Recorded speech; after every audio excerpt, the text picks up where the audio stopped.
కాళేశ్వరానికి cabinet ఆమోదం లేదు. వారెవ్వ గత 10 ఏళ్లలో 96 సార్లు మంత్రివర్గ సమావేశాలు. వాటి మినిట్స్లో ప్రభుత్వ ప్రాజెక్టు అనుమతి విషయం లేదు. ఇక దొరికిపోతారా వీళ్ళు? రేవంత్ రెడ్డి చేతుల ఇట్టి గజ గజ గజ గజ గజ గజ పరిస్థితి వచ్చింది. అంటే పొంకన అబద్ధాలకే వీళ్ళు మెరుగులు దిద్దేటువంటి నాయకులు ఈ కేసీఆర్ కుటుంబం. అన్ని కింద ఈటెల రాజేందర్ కూడా కేసీఆర్ కుటుంబం జుట్లో పుట్టినోడు.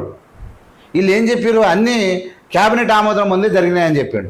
కానీ కాళేశ్వరానికి క్యాబినెట్ ఆమోదం లేదని చెప్పి తెలిసింది. ఎట్లా చెప్పిండు ముఖ్యమంత్రి గారు? గత 10 ఏళ్లలో 96 సార్లు మంత్రివర్గ సమావేశాలు జరిగినాయి. అయితే వాటి మినిట్స్లో ప్రాజెక్టుకు అనుమతి విషయం లేదు. మినిట్స్ అంటే ఏంది? ఒక బుక్ రాస్తారు, ఒక చరిత్ర ఉంటుంది ఏం చేసిరు అనేది. మంత్రివర్గం కూర్చున్నప్పుడు ఒక డెసిషన్ పెట్టి మినిట్స్ పెడతారు. మినిట్స్ అంటే ఏంటివంటే జరిగినటువంటి పనులు.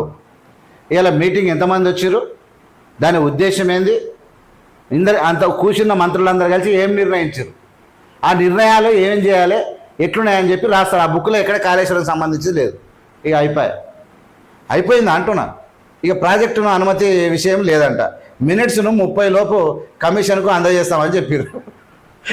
ఓరి బాబు, ఈ రేవంత్ రెడ్డి మామూలు కాదు నాయనో, ఇంక కష్టమే.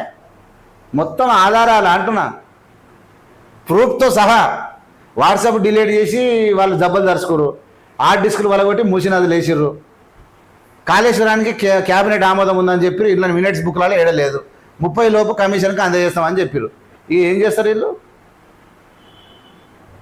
మేమేం లేదు, మంచిగా నీడ బూడగా మీసాలని కొరుక్కొని నీట్గా తయారైనాం, పైసలు కూడా వేరే దాన్ని దాపెట్టి వచ్చినాం, మమ్మల్ని ఎవరు చేస్తాడు, ప్రజలు పిచ్చోళ్ళు ఉండరు, కేసీఆర్ ఎమ్మడి తిరుగుతారు, జై కొడతారు, రేవంత్ రెడ్డికి వ్యతిరేకం అవుతారు, అప్పుడు మనం మళ్ళీ రావచ్చు అనుకుంటున్నారు.